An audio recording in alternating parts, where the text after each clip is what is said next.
Good morning, music appreciation students. It's week 8.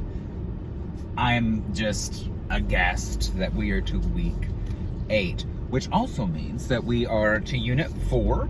So all unit 3 work was due last night, 11:55 p.m. So I hope you got everything in.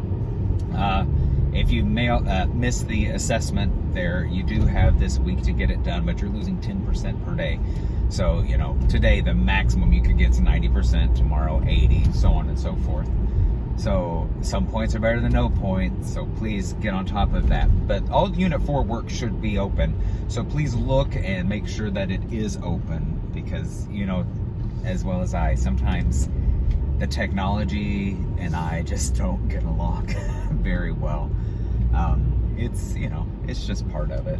So I did go through and check everything last night, and everything looked good at that point, but I don't know until everything goes live how all will go. So this unit is going to be a little bit different than the other units because spring break is right in the middle of it. So it looks like you've got tons of days to get this work done, but it's really the same amount of time. What I wanted to be able to do was to structure it so that you still got your spring break and you didn't have to worry about work with me. So if you're an overachiever like I would love to be, admittedly I'm not, but if you are that type, get all the work done before spring break, and then you've got a while before you have to worry about Unit 5, other than the weekly check-ins, which, by the way, there is no weekly check-in for spring break. There will be a weekly check-in the week after. So you'll have a weekly check-in this week, then you'll have a weekly check-in when we come back from spring break, and that will also be the week Unit 4 work is due. Other things to keep in mind, with week 8 comes midterm. Spring break always follows midterm. So that's important because we've only got half of the semester left to go when we come back. And it is a full run crash into the end of the semester when we get back. If you thought these first 8 weeks had flown by, just wait for the second 8 weeks. Now, the reason why I'm bringing this up is because I have not heard from many of you regarding concert attendance. We've only got 8 weeks left when you come back. I did hear from a couple of you, one asked about the Grand Ole Opry, and I was really torn about the Grand Ole Opry, because part of me thinks you would get to see such an amazing event, but then, historically, the type of assignment that this is to introduce you to the musics that you may not be exposed to on a regular basis as it is. So many of us can turn on our radio and listen to a country music station or a pop music station, a hard rock music station, and we're exposed to that a lot, and it's easy to get to those types of events, whereas we may not even think about the fact that there is a musical theater production at the college or at Marion at the Cultural and Civic Center, or that there's a symphony orchestra that's going to be playing at SIU, or that Paducah has its own symphony and Evansville has their own symphony, and that there's lots of music events happening in the area that aren't in that vein of what we normally would be exposed to. That's the purpose of this assignment. So don't think I'm just being a hard nose when you say, oh, I would love to go to this concert, will it count? By all means, go to that concert if you can afford it. But that's not the point of the assignment. The point of the assignment is to get you to branch out of your comfort zone. Okay? So please be looking, especially in the spring semester. I can say SIU, the School of Music there, I have a link in the assignment. Go to their website and see what's coming up. They do free stuff all of the time, just needing people to come and fill the seats. And it's for students a lot of time. It's student performers, so they're going to be people around your age out there doing what they love to do. And it's done with really a lot of hard work and really talented individuals.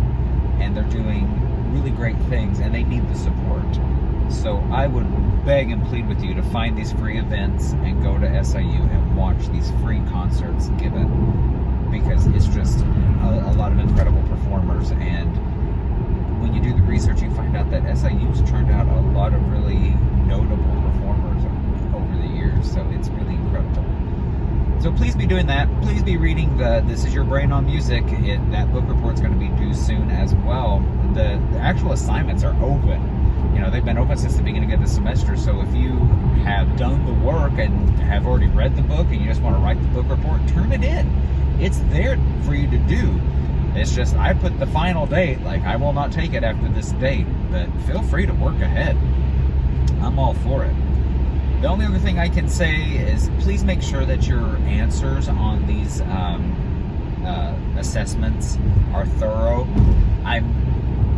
This Unit 2, when I graded it, I was really blown away by how few of you wrote descriptive paragraphs, even though I would say write a descriptive paragraph or write a summary, and you would summarize a sentence. One of you, I don't know what book you're even reading, and that really distresses me, because we got to make sure we're reading the right things, but make sure that you just give nice, supported answers. I'm fine with opinions, and I'm fine with the fact that you may find some of that information boring. I do too.